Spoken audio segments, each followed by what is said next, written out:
Uniform banking code की मेरी PIL पे सुनवाई हुई है। हमने कोर्ट को बताया है कि यूनिफॉर्म बैंकिंग कोड नहीं होने के कारण विदेशी बैंकें, एचएसबीसी, वेस्टर्न यूनियन, ऐसी बैंक जो विदेशी बैंकें जिनकी ब्रांचेस भारत में है, वो बहुत बड़े पैमाने पे विदेशों से देश के अलगाववादियों को फंडिंग करा रही हैं। विदेशी बैंकों के माध्यम से माओवादियों की फंडिंग हो रही है, नक्सलियों की फंडिंग हो रही है, कट्टरपंथियों की फंडिंग हो रही है, मिशनरियों की फंडिंग हो रही है, जिहादियों की फंडिंग हो रही है।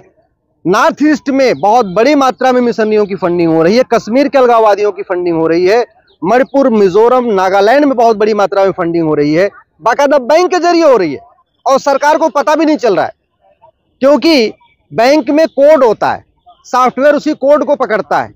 जैसे एक होता है एनईएफटी, तो जैसे ही एनईएफटी के जैसे ट्रांजैक्शन होता है तो आरबीआई ये समझता है कि भारत के अंदर से ट्रांजैक्शन हो रहा है, भारत के अंदर पैसा ट्रांसफर हो रहा है। ऐसे एक होता है एनईएफटी, तो जब एनईएफटी कोड यूज होता है तो वो भारत के अंदर पैसा ट्रांजैक्शन के लिए होता है, पैसा ट्रांसफर के लिए होता है। एक होता है आईएमपीएस, इंस्टेंट मनी ट्रांसफर, वो भी विद इन कंट्री होता है।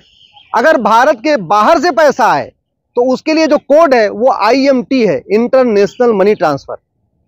लेकिन ये विदेशी बैंकें, एचएसबीसी और भी जो दुनिया भर की, western union, standard chartered, American express, इस टाइप की जो बैंकें हैं, ये बाहर से पैसा भारत में ट्रांसफर कर रही हैं, लेकिन आरटीजीएस यूज करती हैं और एनईएफटी यूज करती हैं, जबकि एनईएफटी और आरटीजीएस डोमेस्टिक टूल है।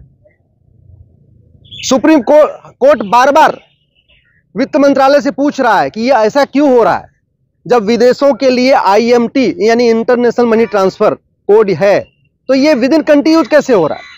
आरबीआई से भी पूछ रहा है, लेकिन अभी तक न तो वित्त मंत्रालय ने जवाब दिया, न तो आरबीआई ने जवाब दिया। मुझे समझ में नहीं आ रहा है कि वित्त मंत्रालय और आरबीआई अपना जवाब देने से क्यों भाग रहे हैं। एक यूनिफॉर्म बैंकिंग कोड बनाने में क्या समस्या है?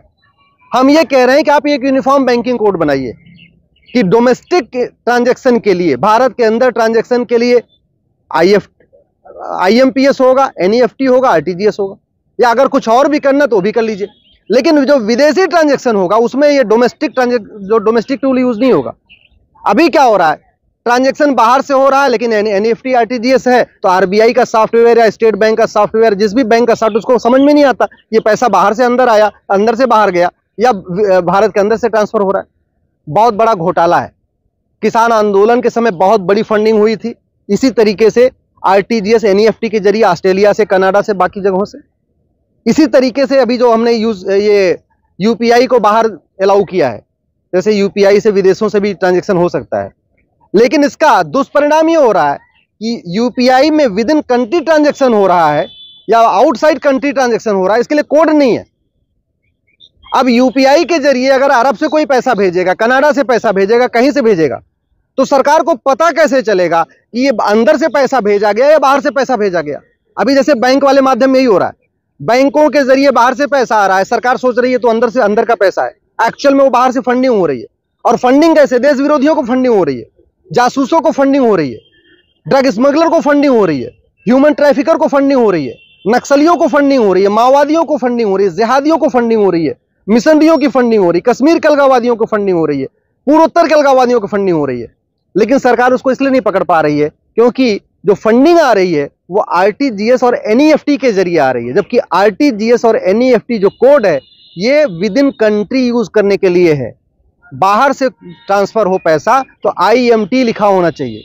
मैंने तो कोर्ट से भी मांग किया कि जब भी कभी बाहर से पैसा ट्रांसफर हो तो जिसने पैसा ट्रांसफर किया हो उसका नाम पूरा होना चाहिए स्टेटमेंट के ऊपर, उसका कम से कम मोबाइल नंबर पता होना चाहिए, उसका कंट्री कोड होना चाहिए, और वो कौन सी करेंसी भेज रहा है, ऑस्ट्रेलियन डॉलर भेज रहा है, अमेरिकन डॉलर भेज रहा है, या रियाल भेज रहा है, या दिनार भेज रहा है, जो भी करेंसी का नाम भी होना चाहिए, जिससे स्टेटमेंट को देखते ही सरकार को पता चल जाए कि कौन भेजने वाला है, कौन सी करेंसी भेजने वाला है, कितना पैसा भेजने वाला है।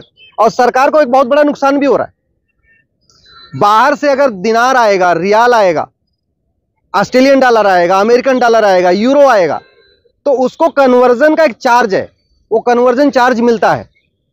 चूंकि वो पैसा सीधे सीधे वहां रुपए में ट्रांसफर हो रहा है, आरटीजीएस एनईएफटी में हो रहा है, तो उतना चार्ज नहीं मिल रहा है जितना कि बाकायदा आईएमटी में चार्ज मिलता। तो सरकार को नुकसान हो रहा है, देश को नुकसान हो रहा है। फायदा किसको हो रहा है? अलगाववादियों को, कट्टरपंथियों को, ड्रग स्मगलर को, जिहादियों को, मिशनरियों को।